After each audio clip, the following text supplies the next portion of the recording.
Ce livre, c'est d'abord une étude d'histoire sociale, celle de la société israélienne, et son rapport à l'histoire.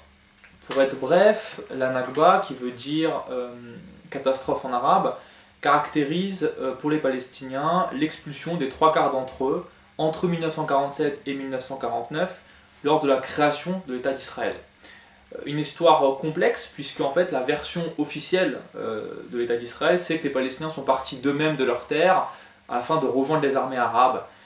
Au fond, cette histoire-là, elle a été profondément revue par les nouveaux historiens israéliens qui ont montré que cette version soi-disant officielle était en fait un déni de la réalité. Et en fait, les nouveaux historiens israéliens ont finalement simplement réaffirmé ce que les Palestiniens proclamaient depuis 1948, à savoir qu'ils ont été victimes d'un nettoyage ethnique en 1948. Alors pourquoi choisir cette approche-là et ce sujet-là? Premièrement, ça fait plusieurs années que je travaille quand même sur la question israélo-palestinienne, et dans de nombreux débats, conférences, tables rondes, il était souvent assez bon de dire que dans les deux camps, de nombreuses personnes veulent la paix, alors que pour avoir été sur le terrain et avoir vu la réalité des faits, ça ne se ressentait pas vraiment que les deux camps voulaient la paix. Et donc j'ai choisi d'essayer un petit peu d'étudier cette société israélienne parce que je ne la connaissais pas, ni son histoire, ni sa création. Donc je me suis dit que c'était vraiment intéressant de m'intéresser à cette société, à sa formation.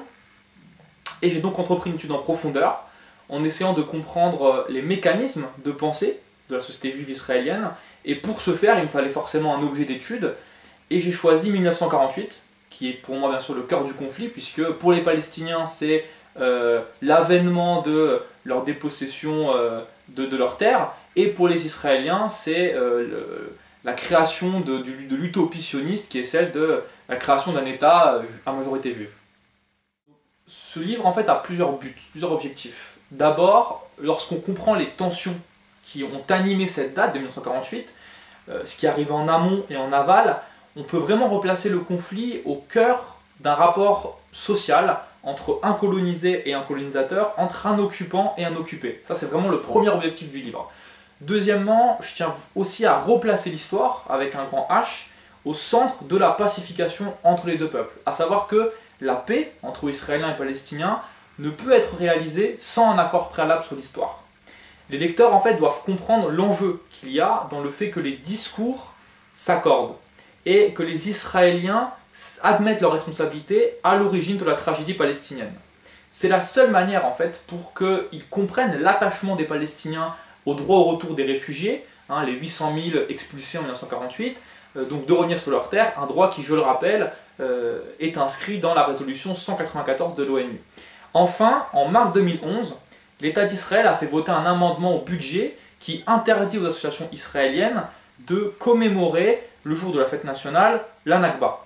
Ce livre s'inscrit donc dans une actualité qui est brûlante, qui est celle de faire reconnaître 1948 comme le cœur du conflit, et surtout, c'est très important parce que ça permet aux Israéliens de comprendre qu'en 1948, la terre de Palestine n'a pas été donnée vide tout entière, mais qu'il y avait un peuple qui vivait, un peuple pluriel, avec des juifs, des musulmans, des chrétiens, des athées, et que le projet sioniste a en fait noyé tout ça.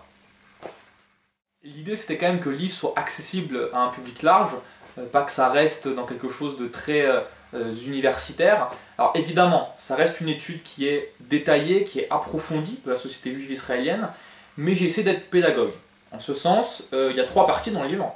La première partie s'accorde en fait à expliquer ce qu'est la Nakba, dans les faits et dans la conception de ce que c'est, dans les représentations également. La deuxième partie s'articule autour de ce que j'appelle les 3 piliers du paradigme sioniste, c'est-à-dire les 3 bases par lesquelles la société israélienne forge en fait ses mécanismes de pensée.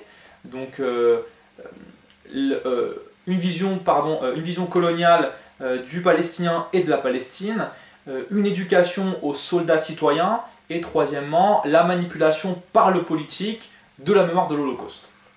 Enfin, la dernière partie du livre elle a pour objectif de dresser un portrait actualisé de cette société et de sa vision de la Nakba, à travers notamment le suivi de 2 organisations, Zorot et Im Tirzu, 2 organisations israéliennes totalement idéologiquement opposées, puisque Zorot travaille à l'enseignement de la Nakba auprès des juifs israéliens, et Im Tirzu, qui est l'une des principales associations estudiantines israéliennes, œuvre à un retour à la jeunesse israélienne aux valeurs du sionisme, et donc en ce sens, il lutte contre les enseignants et les étudiants qui tentent d'enseigner la Nakba. Et également, il y a en plus de ça une étude de la muséologie israélienne et de comment est-ce que Israël, par ses musées, tente de propager son histoire.